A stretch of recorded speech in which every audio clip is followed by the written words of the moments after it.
ये है student pre board class 12 chemistry का एक वायरल पेपर।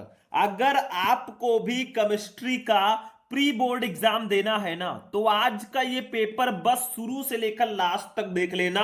मैं गारंटी लेता हूं भैया ना, 70 में 60 मार्क्स तो आपका कहीं नहीं गया, इतना तो कम से कम आएगा ही आएगा। जैसे ही मुझे प्री बोर्ड का ये वायरल पेपर मिला, देखो मैंने इसका पूरा सॉल्यूशन लिख दिया है। लगभग 10 से 15 पेज में इसका पूरा सॉल्यूशन है। बहुविकल्पीय, अतिलघु उत्तरीय, लघु उत्तरीय, विस्तृत उत्तरीय, सबका सॉल्यूशन मैं इस वीडियो में देने वाला हूं। थोड़ा सा टाइम निकालकर ये पूरा पेपर लास्ट तक देख लेना। प्री बोर्ड एग्जाम के लिए सबसे ज्यादा इंपॉर्टेंट है और बोर्ड एग्जाम में भी इसी पेपर से क्वेश्चन आएंगे। पेपर कोड है 365 एजड। मेरी गारंटी है अगर कोई भी स्टूडेंट इस वीडियो को सिर्फ 20 मिनट तक अच्छे से देख लेता है ना, तो समझ लो भैया बल्ले बल्ले है, केमिस्ट्री में टॉपर बनकर आओगे। यहां पे रोल नंबर डाल देना, यहां पे नाम डाल देना। समय 3 घंटे 15 मिनट आपको दिए जाएंगे। पूर्णांक पूरे 70 नंबर का रहेगा। एक एक क्वेश्चन ध्यान से समझो। इस पेपर को मिस किया तो फिर प्रॉब्लम में आ जाओगे। बस आज रात चुपके से ये पेपर देख कर चले जाना, फिर केमिस्ट्री में टेंशन फ्री हो जाना। नोट दिया गया है भैया, प्रारंभ के 15 मिनट आपको क्वेश्चन पेपर पढ़ना है। सभी क्वेश्चन आपको करने हैं। जहां गणनात्मक प्रश्न हो वहां पे गणना के समस्त पद लिखने हैं। जहां आवश्यक हो रासायनिक समीकरण भी आपको देना है। एक काम करना, बस आप इस वीडियो को लाइक कर देना। देखो अगर आप लोग सिर्फ इस वीडियो को 1000 लाइक कर देते हो ना, सिर्फ 1000 लाइक्स की मैं बात कर रहा हूं, और कमेंट में आप लोग ज्यादा से ज्यादा पीडीएफ लिखोगे तो मैं इसका फ्री पीडीएफ आपको दे दूंगा। चलिए स्टार्ट करते हैं। सबसे पहले इस प्रश्न पत्र के प्रत्येक खंड में 4 विकल्प दिए गए हैं। सही विकल्प चुनकर उसे अपनी उत्तर पुस्तिका में लिखना है। जैसे का वाला क्वेश्चन देखो, हैलोफॉर्म किसके ट्राई हैलोजन व्युत्पन्न है। देखो बच्चों, आपके केमिस्ट्री के पेपर में टोटल 6 बहुविकल्पीय प्रश्न होते हैं। एक एक नंबर के 6 नंबर आपको मिलते हैं। एक एक क्वेश्चन को चुन चुन कर हम सॉल्व करेंगे। आप टेंशन मत लेना, जब तक है हम बिल्कुल मत लेना टेंशन। तो देखो भैया, सबसे पहले ध्यान से का वाला है, हैलोफॉर्म किसके ट्राई हैलोजन व्युत्पन्न है। देखो हैलोफॉर्म का मतलब जैसे हमारा क्लोरोफॉर्म है CHCl3, इसको बोलते हैं हम ट्राइक्लोरोमेथेन भी बोलते हैं। तो बताओ ये किसके ट्राई हैलोजन व्युत्पन्न होंगे, एथेन के, मेथेन के, प्रोपेन के या बेंजीन के। अरे भैया मेथेन के ये ट्राई हैलोजन व्युत्पन्न है। क्यों? क्योंकि इसमें मेथेन होता है। जैसे ट्राई, इसको क्या कहेंगे, CHCl3 को, ठीक है। हो गया आपका, ये होगा भैया क्लोरोफॉर्म, ठीक है। ट्राइक्लोरोमेथेन इसको बोलते हैं, इसलिए मेथेन का व्युत्पन्न होगा। खा वाला क्वेश्चन देखो, निम्नलिखित में से कौन सा अणुसंख्य गुणधर्म है। बताओ इसमें से कौन सा अणुसंख्य गुणधर्म है। श्यानता, परासरण दाब, प्रकाशिक घूर्णन या पृष्ठ तनाव। तो इसका राइट आंसर होगा बच्चों परासरण दाब। ये इसका सही आंसर होगा। देखो जो परासरण दाब है ना, ये आपका जो है ये अणुसंख्य गुणधर्म है। शायद आप लोगों को पता होगा, परासरण दाब जो होता है ये अणुसंख्य गुणधर्म होता है। फर्स्ट चैप्टर में आपने पढ़ा होगा। इन तीनों टॉपिक को आप फर्स्ट चैप्टर में आपको नहीं मिलेगा ये तीनों टॉपिक, लेकिन परासरण दाब आपके फर्स्ट चैप्टर में है। गा वाला क्वेश्चन देख लो बच्चों, फॉर्मेलिन जलीय विलयन है। फॉर्मेलिन जो है किसका जलीय विलयन होता है। फॉर्मेल्डिहाइड का, फॉर्मिक अम्ल का, फ्लोरोसिन का या एसिटल्डिहाइड का। देखो फॉर्मेलिन जो है ये फॉर्मेल्डिहाइड का जलीय विलयन है। जो HCHO फॉर्मेल्डिहाइड होता है ना, उसी का ये जलीय विलयन होता है। इसका ट्रिक क्या है, कैसे याद रखोगे आप। फॉर्मेलिन में फॉर्म आता है और फॉर्मेल्डिहाइड में भी फॉर्म आता है, तो समझ जाओगे। चलो अगला क्वेश्चन देखो, एक एक क्वेश्चन को बस ध्यान से मेरे साथ समझ लेना, फिर आप टेंशन मत लेना भैया हम हैं तो क्या गम है। घा, वेग स्थिरांक ताप बढ़ने पर, अगर आप ताप को बढ़ाएंगे तो वेग स्थिरांक पर क्या प्रभाव पड़ेगा। बढ़ेगा, घटेगा, अपरिवर्तित रहेगा या इनमें से कोई नहीं। अरे भैया वेग स्थिरांक ताप बढ़ाने पर बढ़ता है। अगर आप टेम्परेचर बढ़ाओगे तो वेग स्थिरांक भी बढ़ेगा। अंगा नंबर, ग्लूकोज एथिल अल्कोहल में परिवर्तित करने के लिए प्रयुक्त एंजाइम है। मतलब ग्लूकोज को एथिल अल्कोहल में परिवर्तित करने के लिए कौन सा एंजाइम यूज किया जाता है। इन्वर्टेस, जाइमेज, डायस्टेस या ये सभी? तो इसका राइट आंसर होगा बच्चों जाइमेज। जाइमेज एंजाइम द्वारा हम ग्लूकोज को एथिल अल्कोहल में बहुत आसानी से परिवर्तित कर सकते हैं। समझ में आ रहा है? कोई दिक्कत तो नहीं है? चावला कैल्सीफेरॉल कहलाता है। कैल्सीफेरॉल कौन सा विटामिन कहलाता है? किस विटामिन का रासायनिक नाम कैल्सीफेरॉल है? Vitamin A, vitamin C, vitamin B, यहां पे रहना चाहिए विटामिन बी और विटामिन डी। अरे भैया विटामिन डी का ही रासायनिक नाम है कैल्सीफेरॉल। 6 क्वेश्चन हो गए 6 नंबर के। कुछ दूसरे कक्का, कॉपर सल्फेट की विलयन में जस्ते की बनी छड़ डालने पर उसका नीला रंग धीरे धीरे गायब हो जाता है, ऐसा क्यों होता है? तो ये रीजन बहुत ज्यादा पूछा जाता है, तो रीजन को हम पढ़ेंगे। देखो ध्यान से, कॉपर सल्फेट के विलयन में जस्ते की बनी छड़ डालने पर उसका रंग धीरे धीरे गायब हो जाता है, क्योंकि विद्युत रासायनिक श्रेणी में जिंक कॉपर से ऊपर स्थित है। देखो कॉपर सल्फेट में मैं मानता हूं CuSO4 इसका फॉर्मूला होता है। अब जब आप इसके विलयन में जस्ते की बनी छड़ यानी कि जिंक की बनी छड़ डालेंगे तो उसका रंग धीरे धीरे गायब हो जाएगा, क्योंकि विद्युत रासायनिक श्रेणी में जिंक धातु कॉपर से ऊपर है। मतलब जस्ता जो है वो कॉपर से ऊपर स्थित है, जिसके कारण वो कॉपर को उसके लवण विलयन अर्थात कॉपर सल्फेट में से विस्थापित कर देती है। यही रीजन है कि कॉपर सल्फेट के विलयन में जस्ते की बनी छड़ डालने पर उसका नीला रंग धीरे धीरे गायब हो जाता है। ये इसका कारण है। लेकिन अभी तो पार्टी शुरू हुई है। चलो खा वाला देखो। प्रथम कोट की अवक्रिया में 50 सेकंड में पदार्थ की सांद्रता प्रारंभिक सांद्रता की आधी रह जाती है। इसके वेग स्थिरांक की गणना करनी है। चलो भैया ये भी कर लेते हैं, कुछ है ही नहीं। मैं तो इसको बिल्कुल हलवा मानता हूं, बाकी आपके ऊपर है कैसे आप क्या कर रहे हैं। देखो प्रथम कोट की एक अवक्रिया 50 सेकंड में पदार्थ की सांद्रता प्रारंभिक सांद्रता की आधी रह जाती है। मतलब हमें अर्ध आयु काल दिया गया बच्चों, इसको हम लोग टी हाफ से प्रदर्शित करते हैं। इसकी वैल्यू दी गई है 50 सेकंड। कितना दिया गया है? 50 सेकंड दिया गया। ठीक है, एकदम सिंपल। कुछ है हम वही लिख रहे हैं जो हमें दिया गया है। वेग स्थिरांक हमें निकालना है, यानी कि के की वैल्यू निकालनी है। तो प्रथम कोटि की अपक्रिया के लिए वेग स्थिरांक का जो फॉर्मूला होता है टी हाफ के पदों में, वो जो होता है ना, थोड़ा सा मैं बता देता हूं, 0.6932 अपान टी हाफ। ये होता है बच्चों प्रथम कोटि की अपक्रिया के लिए वेग स्थिरांक का फॉर्मूला, मतलब टी हाफ के पदों में। ठीक है, ये फॉर्मूला होता है। अब देखो हम क्या करेंगे बच्चों, बस वैल्यू को रख देंगे, काम खत्म, हमारा आंसर आ जाएगा। के इक्वल टू हमारा हो जाएगा देखो 0.6932। ठीक है, अपान टी हाफ की वैल्यू जो है वो है 50 है भैया, तो 50 लिख देंगे। अब इसको थोड़ा सा हम इजी करने का प्रयास करेंगे, क्योंकि ऐसे डायरेक्टली हम गुणा भाग कर नहीं सकते। तो एक काम करो, यहां पे 10 से ऊपर गुणा कर दो और 10 से नीचे भी गुणा कर दो। तो ऊपर हो जाएगा बच्चों 6.932 और नीचे हो जाएगा 50 का 10 से गुणा करोगे 500 हो जाएगा। ठीक है, 500। ठीक, इतना समझ में आ रहा है? कुछ है ही नहीं, मैं बहुत सिंपल इसको मानता हूं। बस आप लोग 10 से गुणा आपको कर देना है, तो थोड़ा मेरे हिसाब से ये चीज इजी हो जाएगा। ठीक है, बाकी अब इसको थोड़ा और सॉल्व करेंगे। तो देखो 6.932 अपान हो जाएगा 500 को हम लिख सकते हैं 5 गुणे 10 की पावर 2।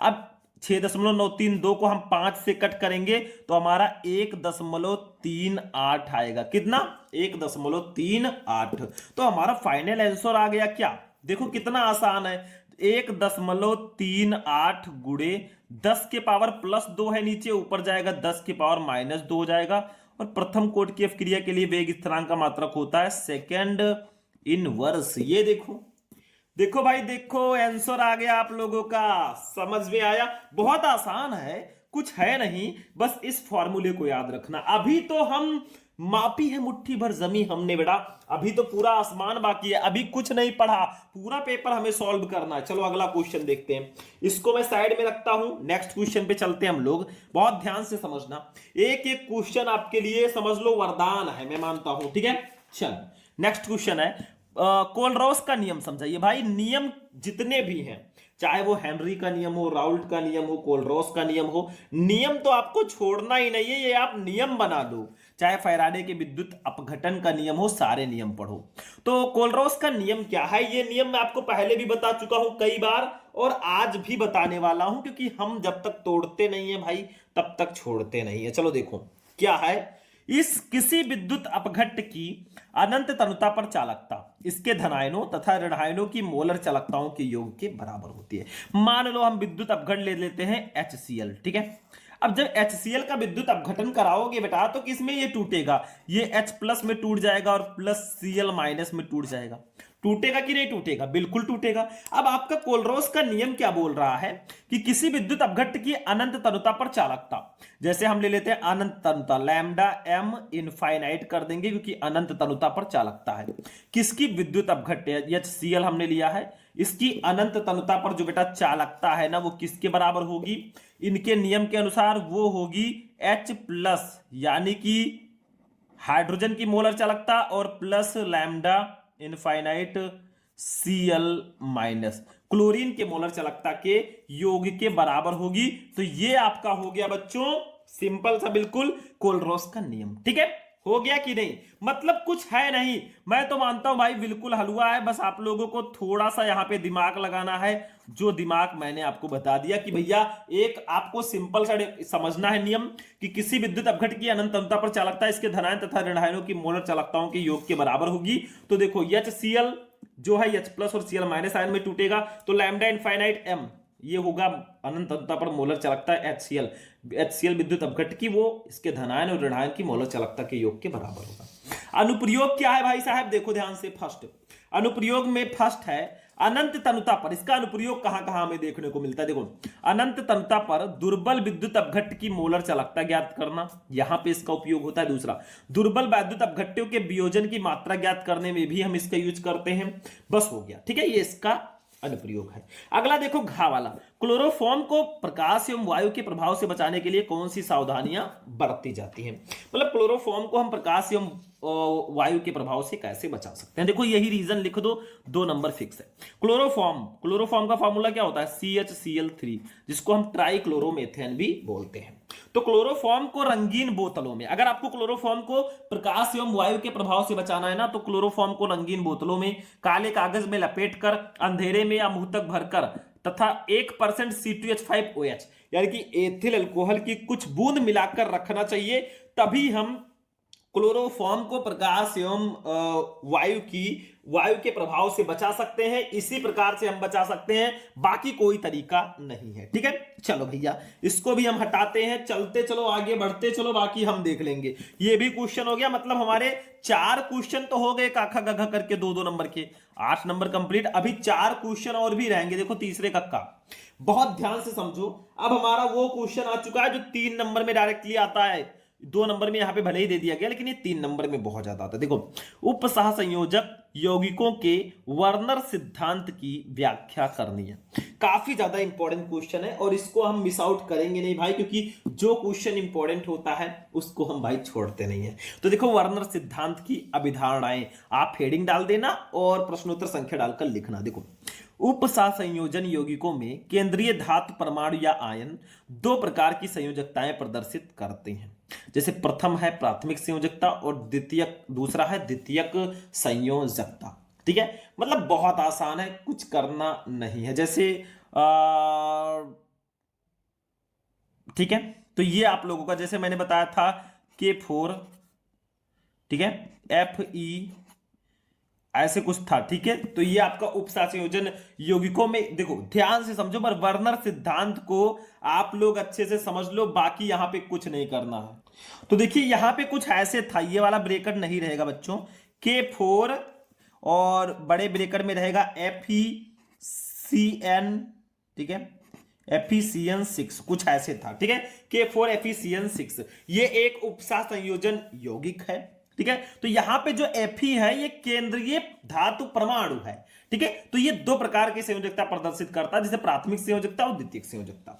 दूसरा ऐसे एक एक करके आपको 1-2 करके लिखना है। देखो दूसरा, धातु में अपनी प्राथमिक संयोजकताओं और द्वितीयक संयोजकताओं अर्थात दोनों प्रकार की संयोजकताओं को संतुष्ट करने की प्रवृत्ति होती है। मतलब जो धातु है केंद्रीय धातु परमाणु या आयन, वो 2 प्रकार की जो संयोजकता प्रदर्शित करती है ना, तो उस धातु में प्राथमिक संयोजकताओं और द्वितीयक संयोजकताओं दोनों प्रकार की संयोजकताओं को संतुष्ट करने की प्रवृत्ति होती है। प्राथमिक संयोजकताएं ऋणावेशित परमाणुओं या समूहों द्वारा संतुष्ट होती हैं, जबकि द्वितीयक संयोजकताएं विद्युत उदासीन अणुओं या विद्युत आवेशित परमाणुओं या समूहों द्वारा संतुष्ट होती हैं। तो ऐसे आपको 1 2 करके लिखना होगा, फ्री में नंबर नहीं मिलते। तीसरा, प्राथमिक संयोजकताएं आयननीय और द्वितीयक संयोजकताएं अनायनीय होती हैं। बस देखो एक लाइन का है, सिंपल सा लिख दो। चौथा, धातु द्वारा प्रदर्शित द्वितीयक संयोजकताओं की संख्या साधारणतया एक निश्चित संख्या होती है। किसी धातु द्वारा प्रदर्शित द्वितीयक संयोजकताओं की संख्या उसकी उपसह संयोजन संख्या या समन्वय संख्या कहलाती है। केंद्रीय धातु से सीधे परिबद्ध परमाणुओं या समूहों की संख्या उसकी द्वितीयक संयोजकताओं की संख्या अर्थात उपसह संयोजन संख्या होती है। धातुओं की उपसह संयोजन संख्याएं प्रायः 2, 4 या 6 होती हैं। 8, 10 या 12 की उपसह संयोजन संख्याएं बहुत कम होती हैं। पांचवा, धातु की द्वितीयक संयोजकताएं धातु की चारों ओर त्रिविम आकाश में एक निश्चित ज्यामितीय ढंग से व्यवस्थित होती है। बस इतना लिख दो, बाकी टेंशन फ्री रहो, आप आराम करो, जो होगा हम देख लेंगे। ठीक है, तो ये आपका हो गया 5 जो वर्नर सिद्धांत की अवधारणाएं हैं, 5 पॉइंट मैंने आपको बता दिए। चलो बच्चों, इसको भी हटाते हैं और बढ़ते हैं आगे, मतलब आगे बढ़ते चलो। अगला देखो, खा वाला, विलियमसन की संश्लेषण विधि द्वारा डाई एथिल ईथर बनाने की रासायनिक समीकरण लिखिए। भैया विलियमसन की संश्लेषण विधि द्वारा हम डाई एथिल ईथर कैसे बनाएंगे, ये देखो ऐसे लिख दो। सोडियम एथॉक्साइड को एथिल आयोडाइड के साथ गर्म करने पर डाई एथिल ईथर बनता है, यही विलियमसन संश्लेषण विधि है। जैसे देखो, हम ले लेते हैं सोडियम एथॉक्साइड C2H5O Na, ये हो गया बच्चों सोडियम एथॉक्साइड। इसका हम एथिल आयोडाइड यानी कि C2H5I के साथ रिएक्शन करा देंगे। ठीक है, मतलब इसको हम कर देंगे गर्म। ठीक है, कर दिया तो बनेगा क्या, C2H5O, ऐसे लिख देंगे C2H5O और C2H5, ये बन गया हमारा। ठीक है, और प्लस हमारा बन गया, देखो Na और I मिलकर हमारा सोडियम आयोडाइड बना लेंगे। ठीक है, तो ये हमारा हो गया भैया विलियमसन संश्लेषण विधि। ठीक है, देखो इसका नाम है सोडियम एथॉक्साइड। नामकरण सबका कर देना भैया, जो आए हैं उनके मम्मी पापा अगर नहीं है तो हम ही नामकरण करते हैं। तो सोडियम एथॉक्साइड इनका नाम है। इनका नाम तो शायद आप लोगों को पता हो, छोटी बच्ची हो क्या, इनका नाम है एथिल आयोडाइड, एथिल आयोडाइड। ठीक है, और इनका नाम है भैया die ethyl ether, die ethyl ether. ठीक है, बाकी वो सोडियम आयोडाइड है, बस ऐसे है। ठीक है, तो जब हम सोडियम एथॉक्साइड की अपक्रिया एथिल आयोडाइड के साथ कराते हैं, इनको गर्म करते हैं, तो हमारा डाई एथिल ईथर बनता है। इसी को हम बोलते हैं विलियमसन संश्लेषण विधि या विलियमसन संश्लेषण अभिक्रिया। कुछ है ही नहीं, हलवा है। चलो अगला क्वेश्चन देखो, गा वाला क्वेश्चन है बच्चों। आंतरिक संक्रमण तत्व या अंतः संक्रमण तत्व क्या होते हैं? डी एवं एफ ब्लॉक के चैप्टर का क्वेश्चन है। ये देखो, आंतरिक संक्रमण तत्व या अंतः संक्रमण तत्व, जिन तत्वों में विभेदी इलेक्ट्रॉन N-2F कक्षकों में प्रवेश करता है, वे तत्व आंतरिक संक्रमण तत्व कहलाते हैं। ये तत्व आवर्त सारणी में एक अलग ब्लॉक F ब्लॉक का निर्माण करते हैं, अतः इन्हें F ब्लॉक के तत्व भी कहते हैं। इतना लिख दो, नंबर आपके हाथ में है, फिर आप चाहे जो करो।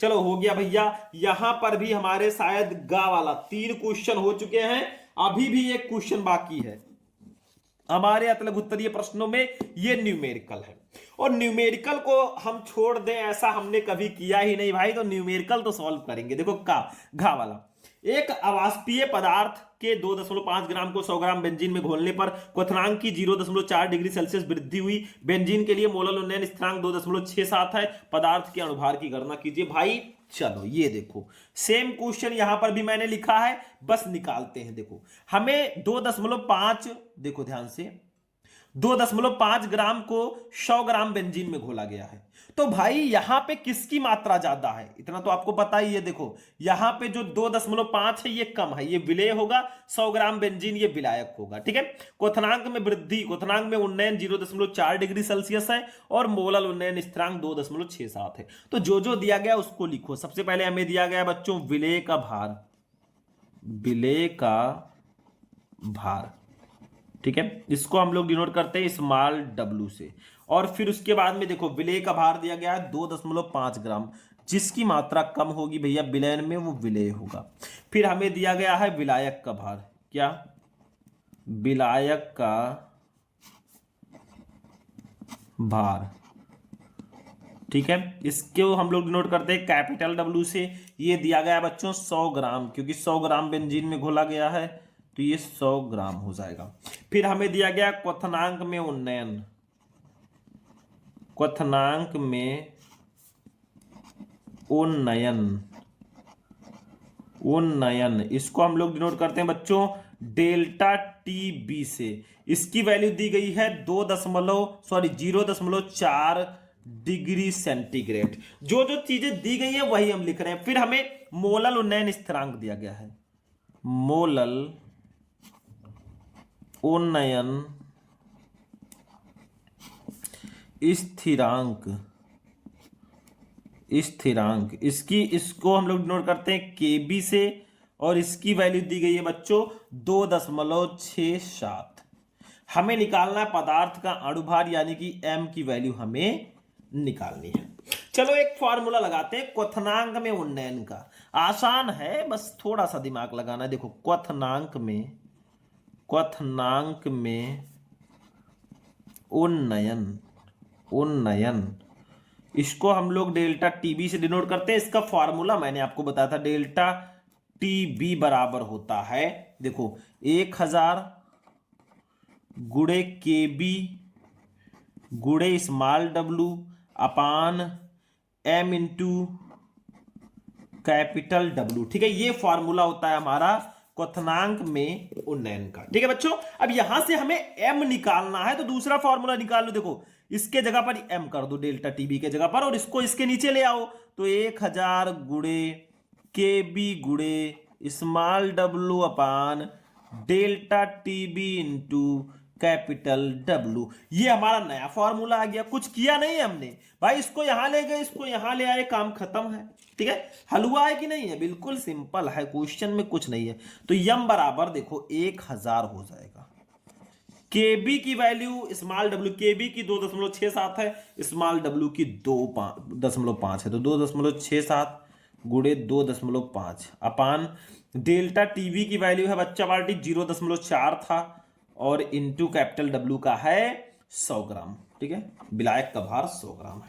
तो यम बराबर हमारा हो जाएगा देखो 1000, देखो 2.67 को पहले 100 से इसमें गुणा कर दो तो ये दशमलव हट जाएगा, 267 हुआ, गुणे 10 बचा है, 2.5 को 10 से गुणा कर दो 25 हो जाएगा। मतलब आपका इन दोनों दशमलव से 1000 कैंसिल हो जाएगा। 2 अंक बाद पहले इसके 2 अंक में इसके दशमलव, तो 100 इससे कैंसिल हो गया और 10 इससे।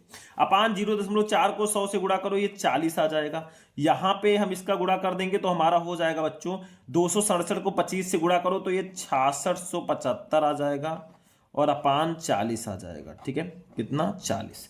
अब इसको जब हम कट करेंगे ना तो हमारा आएगा 166.875, इतना आ जाएगा अप्रॉक्स। तो m की जो वैल्यू आ गई बच्चों ना, m की वैल्यू वो आ गई है 166.875 ग्राम प्रति मोल।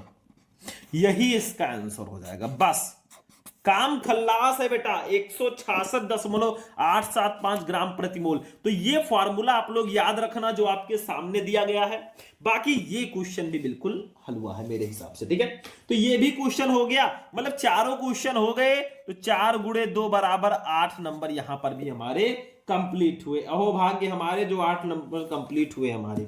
चलो अगला क्वेश्चन देखते हैं बच्चों, बढ़ते चलो आगे। अब चौथे क्वेश्चन पे हम लोग आ चुके हैं। अब 3-3 नंबर वाले भी हमारे केमिस्ट्री में 4 क्वेश्चन आएंगे, मतलब 12 नंबर, ठीक है। देखो चौथे का प्रथम कोट की अवक्रिया का अर्धायुकाल 60 मिनट है, यानी कि एक प्रथम कोट की अवक्रिया है जिसका अर्धायुकाल जो है, आधी अवक्रिया पूरी होने में 60 मिनट का समय लगता है। कितने समय में अवक्रिया का 90% भाग पूर्ण होगा?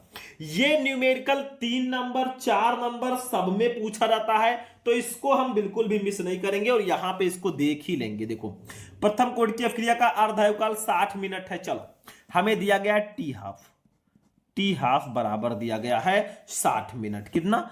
60 मिनट। ठीक है, समझ में आ रहा है? हमें के निकालना है, वेग स्थिरांक निकालना है। तो सबसे पहले हम वो वाला फार्मूला लगाएंगे, टी हाफ वाला फार्मूला लगा देंगे तो हमारा के निकल आएगा। देखो के बराबर मैंने बताया था फार्मूला होता है 0.6932 अपान टी हाफ, ये फार्मूला होता है।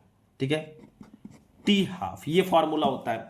तो हमारा सिंपल है, यहां पे हो जाएगा 0.6932 अपान टी हाफ की वैल्यू है 60 मिनट। इसको कट करोगे तो आपका आएगा लगभग 0.0115 आ जाएगा। ठीक है, लगभग इतना आएगा। तो हमारे के की जो वैल्यू आ गई बच्चों ना, वो आ गई है 0.0115 मिनट इनवर्स। भाई मिनट में हमारा था 60 मिनट, तो ये मिनट इनवर्स में अभी आंसर आएगा। लेकिन हमें निकालना क्या है भाई साहब? हमें निकालना है कितने समय में अभिक्रिया का 90% भाग पूर्ण होगा। तो इसके लिए हमें बड़ा वाला फॉर्मूला लगाना पड़ेगा। एक मैंने आपको फॉर्मूला बताया था प्रथम कोटि की अभिक्रिया के लिए,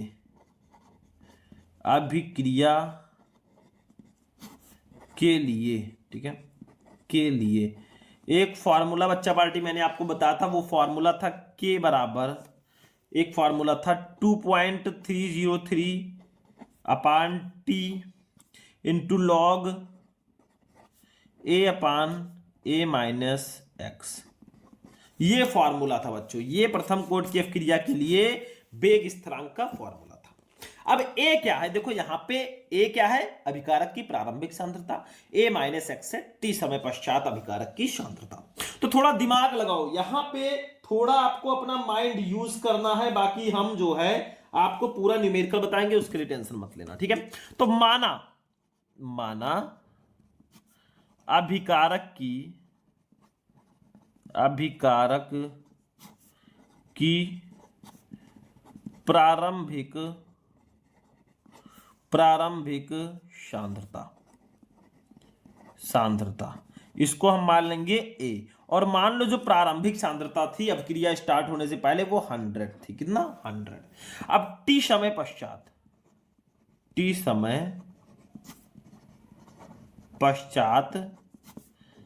अभिकारक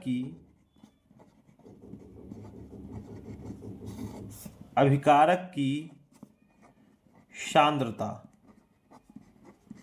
ठीक है, इसको हम लोग मान लेंगे ए माइनस एक्स से।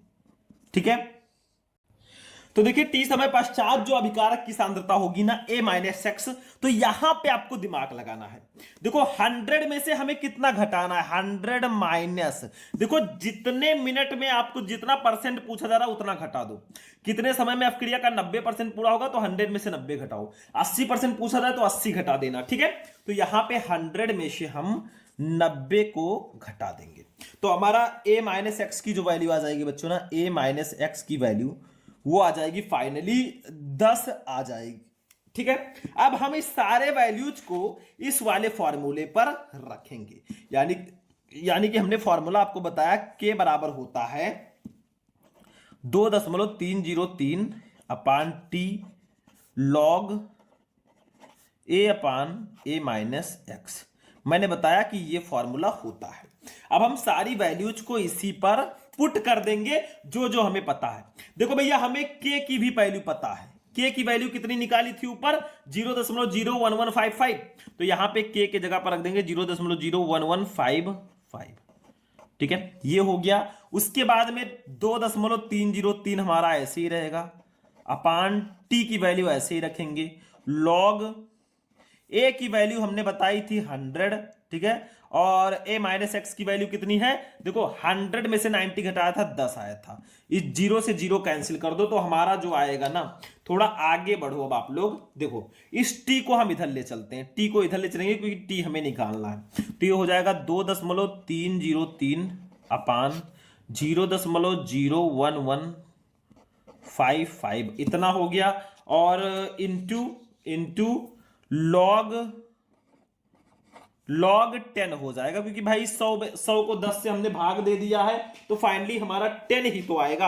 अब थोड़ा आगे बढ़ो, देखो इसी को थोड़ा सा हम चूंकि चूंकि देखो log 10 बराबर होता है, log 10 की वैल्यू जो होती है ना वो 1 होती है। कितनी?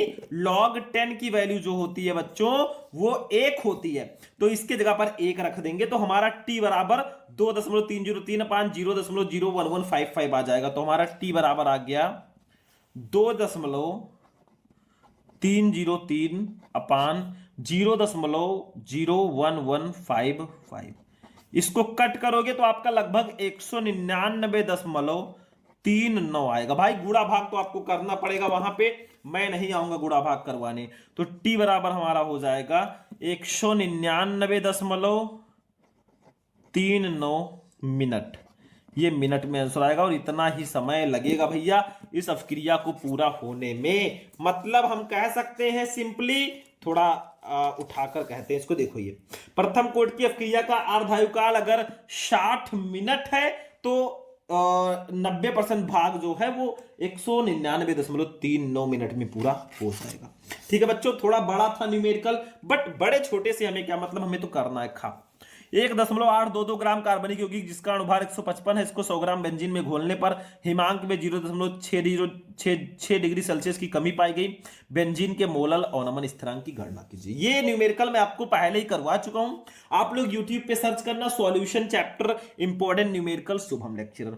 अभी आगे भी मैं आंसर दूंगा, टेंशन मत लो। अभी मैं 4 नंबर 5 नंबर वालों का भी आंसर बताऊंगा, बस कुछ क्वेश्चन मैं बीच में नहीं करवाने वाला। जैसे निम्नलिखित सेल के ईएमएफ की गणना कीजिए। विद्युत वाहक बल Zn plus 2 1 molar Cu2 plus Cu, जबकि ई मानक इलेक्ट्रोड विभव ई नॉट बराबर Zn2 प्लस Zn तथा Cu2 प्लस Cu के क्रमशः -0.76 वोल्ट तथा प्लस 0.34 वोल्ट है। इसकी सांद्रता 1 मोलर है। इसको ज्ञात करना है, इसमें आपको ईएमएफ। आप लोग सर्च करना class 12 chemistry important numerical Shubham lecturer, आपको इस न्यूमेरिकल का सॉल्यूशन मिल जाएगा। घा संक्रमण तत्व क्या है, इनकी विशेषताएं क्या है, ये भी बहुत ज्यादा इंपॉर्टेंट है। 4 क्वेश्चन हो गए 3 नंबर के, 12 नंबर ले जाओ। 5वें कक्का सिद्ध कीजिए कि प्रथम कोटि की अवक्रिया को 3/4 पूर्ण करने में लगा समय अर्ध क्रिया को पूर्ण करने में लगे समय का 2 गुना होता है। बस आप इतना यूट्यूब पे सर्च करो कि रासायनिक बलगत की full chapter important numerical Shubham lecturer, आपको वीडियो मिल जाएगा। या ऐसे सर्च कर लेना chemical kinetic important numerical Shubham lecturer, video मिल जाएगा। खा हैलो एल्केन में एक आणविक नाभिक रागी प्रतिस्थापन अवक्रिया SN1 तथा द्वि आणविक नाभिक रागी प्रतिस्थापन अवक्रिया SN2 की क्रिया विधि उदाहरण द्वारा समझानी है। ये कर सकते होगा। संयोजकता आबंध सिद्धांत की संचय में व्याख्या कीजिए। बैलेंस बॉन्ड थ्योरी बहुत ज्यादा पूछा जाता है उपसा संयोजन यौगिक चैप्टर का, इसको भी कर लेना। घा ल्यूकास परीक्षण क्या है, इसका प्रयोग किस प्रकार के यौगिकों को पहचानने में किया जाता है। भाई ल्यूकास परीक्षण मैं आपको पहले भी बता चुका हूं और एक मौका मैं यहां पे भी दे रहा हूं। ठीक है, ये लो ल्यूकास परीक्षण क्या है, सिंपल है। ये प्राइमरी सेकेंडरी तथा टर्सरी अल्कोहलों में विभेद करने की अत्यंत सरल विधि है। ये क्वेश्चन मैं कई बार आपको बता चुका हूं। देखो ल्यूकास परीक्षण जो है इसके द्वारा हम प्राथमिक द्वितीयक एवं तृतीयक अल्कोहल में विभेद करते हैं कि कौन सा प्राथमिक है, कौन सा द्वितीयक, कौन सा तृतीयक। ये भिन्न भिन्न अल्कोहलों की ल्यूकास अभिकर्मक सांद्र HCl प्लस निर्जल ZnCl2 के प्रति भिन्न भिन्न गति से क्रिया करने पर आधारित है। मतलब ल्यूकास अभिकर्मक में क्या होता है ना, ल्यूकास अभिकर्मक एक होता है सांद्र HCl प्लस निर्जल ZnCl2। देखो यहां पे कभी कभी निर्जल HCl प्लस निर्जल ZnCl2 ऑब्जेक्टिव में आ जाता है। तो देखो ल्यूकास के लास्ट में सा है, सांद्र में भी सा है, तो आप समझ जाना कि सांद्र HCl रहेगा। ठीक है, तो हम क्या करेंगे, अल्कोहल को लेंगे, उसका हम ल्यूकास अभिकर्मक के साथ रिएक्शन करा देंगे। फिर होगा क्या, देखो किसी अल्कोहल में ल्यूकास अभिकर्मक मिलाने पर एल्किल क्लोराइड बनेगा जिससे धुंधलापन उत्पन्न होगा। अब धुंधलापन कितने समय में उत्पन्न हो रहा है उसी से हम समझ जाएंगे ये कौन सा अल्कोहल है। देखो जैसे मान लो हम कोई भी अल्कोहल ले लेते हैं, हमें पता नहीं है ये कौन सा अल्कोहल है। ठीक है, एल्किल अल्कोहल, और इसका हम करा देते हैं रिएक्शन सांद्र HCl और ऊपर हम लोग ले लेंगे भाई निर्जल ZnCl2। क्या ले लेंगे, निर्जल ZnCl2। तो हमारा बनेगा, देखो R जो है Cl के साथ जुड़ जाएगा, RCl बन जाएगा और जल बन जाएगा H2O। देखो RCl के साथ जुड़ गया, HHO मिलकर H2O बना लिया। ठीक है, तो इसको बोलेंगे हम अल्कोहल। ये सांद्र HCl है, ये है एल्किल क्लोराइड, एल्किल क्लोराइड। ठीक है, तो यही बनेगा। जब हम किसी भी अल्कोहल को लेकर उसकी ल्यूकास अभिकर्मक से रिएक्शन कराएंगे तो हमारा एल्किल क्लोराइड बनेगा और धुंधलापन उत्पन्न होगा। अब कितने समय में उत्पन्न हो रहा है उसी से हम पहचान लेंगे ये कौन सा अल्कोहल है। देखो, कमरे के ताप पर टर्सरी अल्कोहल तुरंत धुंधलापन उत्पन्न करते हैं। अगर ये तृतीयक अल्कोहल होगा तो तुरंत धुंधलापन उत्पन्न होगा। देखो, ता से तृतीयक, ता से तुरंत, ठीक है, तो आप समझ जाना तृतीयक अल्कोहल तुरंत धुंधलापन उत्पन्न करेंगे। दूसरा, कमरे के ताप पर सेकेंडरी अल्कोहल 5 से 10 मिनट बाद धुंधलापन उत्पन्न करते हैं, और अगर ये द्वितीयक अल्कोहल होगा तो 5 से 10 मिनट बाद। अब दा से द्वितीयक, दा से 10 मिनट, ठीक है, समझ जाओगे, ट्रिक है ये। और तीसरा, कमरे के ताप पर प्राइमरी अल्कोहल धुंधलापन उत्पन्न नहीं करते, अतः विलयन पारदर्शक होता है, और अगर वो प्राथमिक अल्कोहल होगा तो धुंधलापन उत्पन्न होगा ही नहीं। बस हो गया। ऐसे ही हम इसमें विभेद कर सकते हैं। चलो आगे बढ़ते हैं बच्चों, नेक्स्ट क्वेश्चन पे हम लोग चलेंगे। मतलब बस एक एक क्वेश्चन आपको समझते हुए चलना है, ऐसा क्वेश्चन आपको भैया कहीं नहीं मिलेगा। चलो नेक्स्ट देखते हैं।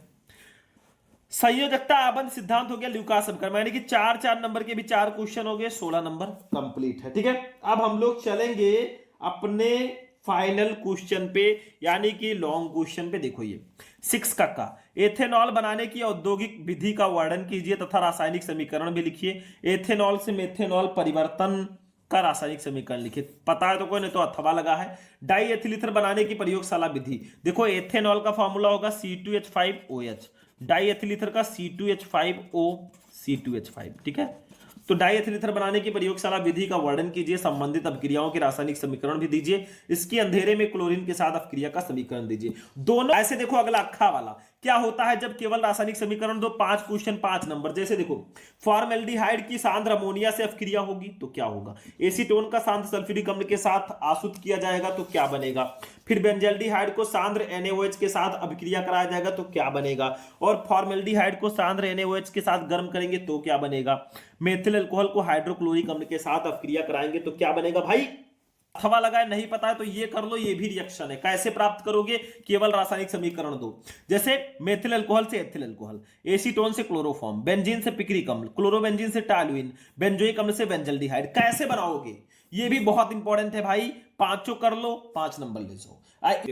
अगला देखो 7वां, प्रयोगशाला में फॉर्मल्डिहाइड यानी कि HCHO बनाने का वर्णन कीजिए, इसकी सांद्र NaOH घोल तथा अमोनिया के साथ होने वाली क्रियाओं का समीकरण भी दीजिए। चलो आगे देखो बच्चों, नहीं पता तो अथवा कर सकते हो। दूसरा, एथिलेमिन बनाने का रासायनिक समीकरण लिखिए तथा निम्न के साथ इसकी रासायनिक अपक्रियाओं के समीकरण भी दीजिए, जैसे क्लोरोफॉर्म तथा एल्कोहलिक KOH, नाइट्रस अम्ल, इसके साथ रिएक्शन बताना है। Ethylamine C2H5NH2। देख लो ध्यान से, एल्कोहल, एमीन और एल्डिहाइड, ये सब जो चैप्टर है ना, इसी से लॉन्ग क्वेश्चन आते हैं। आप लोग नोट करना, क्वेश्चन लॉन्ग वाले इसी से आते हैं। अब चलो खा वाला देखो, ग्लूकोज का संरचना सूत्र लिखिए, इसकी 3 रासायनिक अपक्रियाओं का वर्णन कीजिए जिनसे इसके पॉलीहाइड्रोक्सी एल्डिहाइड का होना सिद्ध होता है। 5 नंबर अथवा लगा है। प्रोटीन की द्वितीयक संरचना से आप क्या समझते हैं, प्रोटीन की संरचना को अस्थायित्व प्रदान करने वाले कारकों को लिखिए। ये दोनों क्वेश्चन जो है ना, हमारे जैव अणु चैप्टर के क्वेश्चन है, मतलब काफी ज्यादा इंपॉर्टेंट है। मैं मानता हूं जैव अणु चैप्टर से भी लॉन्ग क्वेश्चन बहुत ज्यादा आते हैं। तो पूरे केमिस्ट्री का हमारा जो पेपर है ना, वो यहीं पर फिनिश होगा। मैंने आपको बताया कि 6 नंबर का बहुविकल्पीय, 16 नंबर का आते लघुत्तरीय, फिर आएगा 12 नंबर का लघुत्तरीय 3-3 नंबर वाला, फिर 4-4 नंबर वाला 16 नंबर का लघुत्तरीय, और 20 नंबर का लॉन्ग क्वेश्चन। शायद 20 नंबर का होगा, हाँ 20 नंबर का। चलो देखो, अब जोड़ो इसको। देखो 16, ध्यान से समझो, 16 दूना 32, 32 12 44, 44 6 50, 20 70 नंबर का पेपर हो गया।